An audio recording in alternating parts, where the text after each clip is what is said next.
Good evening, everybody. Welcome back to Carpediashow. I hope y'all had a lovely weekend. Um, it's got a new alert came in from Green Car Reports. It's the beginning of the new year, so a lot of car companies are bringing out their total sales for 2019, and first time in over 20 years, uh, Toyota's top selling hybrid isn't the Prius. The Prius has always been Toyota's number one selling hybrid. Believe it or not, the Toyota Rav4 hybrid actually beat out the Prius. At the end of the year, Toyota sold over 92,000 hybrids and just under 70,000 of traditional Prius liftback hybrid models. Um, so that's a substantial difference. Um, so just looking at that, the sales are nowhere near as close. It's not like it was a close margin. But that's the market. The market is going towards more hybrid vehicles, plug-in hybrids, but just SUVs and crossovers in general, to raise ground clearance, increase cargo capacity, easier to get in and out for older people. So it's a really hot market. And that's another thing that's interesting about the Rav4. The Rav4 alone is Toyota's number one selling vehicle. Um, they sold over 448,000 Rav4s in 2019. If you keep track of that, yes, that's more than the Rav4 has been outselling the Camry and the Accord for a while, and it sells more than the CRV. In fact, the only thing that actually sells more than the Rav4 is the Silverado, the Ram, and the F-150. Those are heavily dictated by fleet sales and things like that, which bumps up the total numbers up tremendously.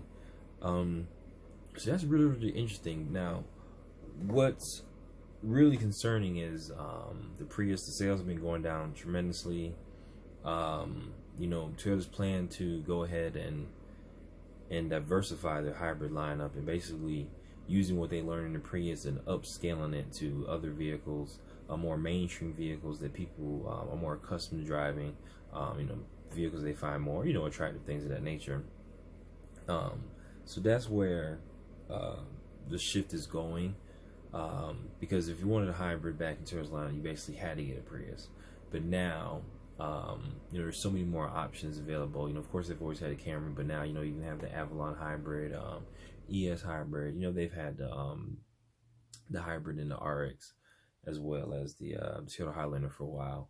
But what's really going to throw a monkey wrench into this is there's going to be the Rav4 Prime that's going to come out. It's going to have over 300 horsepower, 0-60 in less than 6 seconds. An acclaimed electric only range, basically almost 45 miles of electric only range. So this is tremendous. Like I said, once the range cuts out, it just operates like a traditional hybrid, but it gets anywhere from 8 to 10 miles per gallon better than the regular hybrid version of RAV4.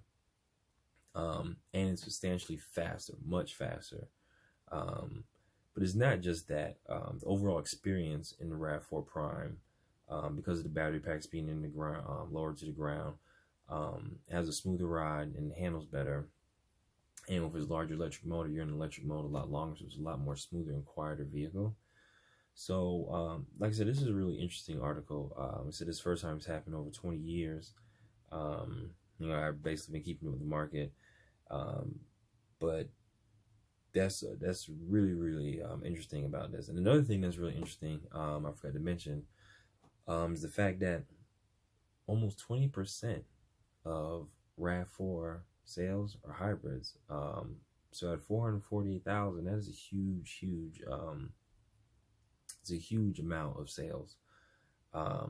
So basically, the RAV4 is not only Toyota's number one selling vehicle, the RAV4 hybrid is Toyota's number one selling hybrid at the moment.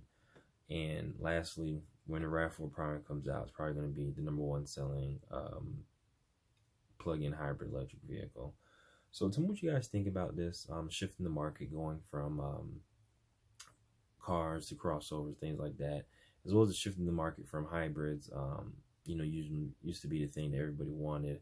Now people are going more to the all-electric, battery electric vehicles, as well as going ahead and going towards the plug-in hybrid vehicles. For people who do a lot of city driving during the week, but on the weekends they tend to travel more and they need more range and faster fill-ups than what a traditional battery electric vehicle can manage at the moment.